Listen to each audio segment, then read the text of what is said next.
Assalamualaikum warahmatullahi wabarakatuh. Pemirsa Metro TV dimanapun Anda berada, jumpa lagi dengan saya, Baca Diktat Duduk di Taman, dengan Ustadz Taufikur Rahman, masih di acara yang kita nantikan, Inspirasi Ramadan. Nah, pada kesempatan kali ini saya akan mengajak pemirsa untuk membicarakan tema yang menarik sekali, Islam mengubahku. Makna hidayah adalah petunjuk. Dalam artian secara terminologi, Allah berikan petunjuk di dalam hati hambanya, minaz zulumat ilan nur, dari kegelapan menuju kepada cahaya petunjuk Allah Subhanahu wa Ta'ala. Setiap orang memiliki catatan perjalanan hidupnya masing-masing. Tak terkecuali Joni Indo yang memiliki segudang pengalaman yang mewarnai hidupnya. Dengan memeluk Islam tahun 1991, kini Joni Indo menjalani kehidupan yang lebih baik. Saya terinspirasi dengan perjuangan si Pitung. Kebetulan ada di Jakarta Utara. Kita ada teman-teman, rekan-rekan dari etnis Tionghoa. Lalu kita buat satu geng kecil namanya Pacinko. Pacinko itu pasukan Cina Kota. Lalu misi dan visinya apa? Tujuannya untuk mensejahterakan rakyat.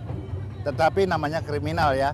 Kita merampoki orang kaya, sebagian dari hartanya kita bagikan kepada fakir miskin. Tentu untuk mencari solusi bagaimana hidup yang lebih baik. Ketika saya hidup di jalanan, ketika saya kebut-kebutan motor, saya menjadi geng motor. Lalu sekarang saya ambil kegiatan di klub motor.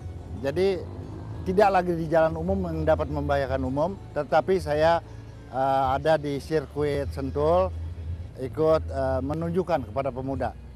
Inilah ajang bergengsi, bagaimana cara menunjukkan sportivitas, bukan egois, ada di jalanan mengganggu orang. Kemudian saya merenung tentang jati diri saya. Saya dari agama lain, bukan maksud untuk memecah belah kelompok lain, tetapi dari diri saya pribadi, keinginan sendiri, saya memilih Islam. Ketika saya mendengar suara azan, hayalal sholah, apa saya tanya sama teman-teman, oh ngajakin sembahyang baik ya, hayalal falah, carilah kemenangan. Kemenangan apa? Kemenangan melawan hawa nafsu, kemenangan melawan hawa malas, kemenangan sebagai orang yang ingin berbuat baik, lahir dan batin, dunia dan akhirat. Setiap orang memiliki kenangan masa lalu. Dari menata masa lalu, kehidupan yang lebih baik dapat diraih di masa sekarang. Fenomena preman di Indonesia mulai berkembang pada saat ekonomi semakin sulit dan kesenjangan sosial semakin tinggi. Hal itu juga yang membuat masa lalu Joni Indo diwarnai dengan hal yang berkaitan dengan perampokan dan juga hukuman penjara. Pahitnya hidup di lembaga permasyarakatan Nusa Kambangan selama bertahun-tahun menjadi pelajaran hidup bagi lelaki asal Garut ini. Itu data-datanya ada di Kepolisian Jakarta Raya, Polda Metro Jaya, bahwa saya telah merampok 9 toko emas sebanyak 120 kilo. Oleh sebab itu saya terbeban juga pikiran saya bahwa yang saya rampok itu juga mereka bangsa Indonesia, walaupun dari etnis Tionghoa. Saya meminta maaf tentunya kepada korban. Mungkin suatu saat saya akan bisa mengganti mas-mas yang pernah saya rampok. Memang kami selalu lolos selama 9 kali perampokan. Namun sepandai-pandai tupai melompat, pepatah mengatakan, ya akhirnya terjatuh juga dan kami tertangkap. Namun saya tidak putus asa, saya divonis 14 tahun tanpa melakukan pembunuhan. Ya, selama di dalam penjara tentu ada rasa protes, demonstratif, tidak menerima.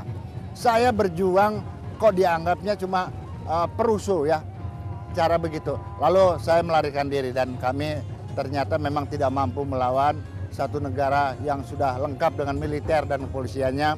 Itu hanya proses ya. Jadi selama di Nusa Kambangan itu kan kami lari berserta 34 orang.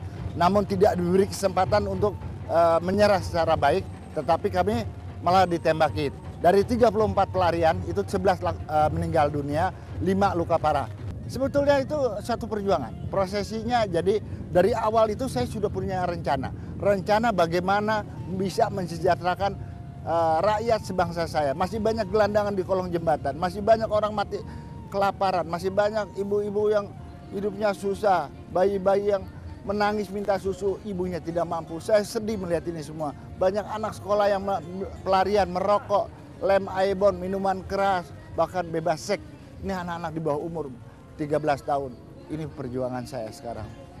Ya, kalau saya lihat kepribadian dia sendiri, ya, itu suatu perbuatan rampok atau apa, mungkin ada sebabnya ya.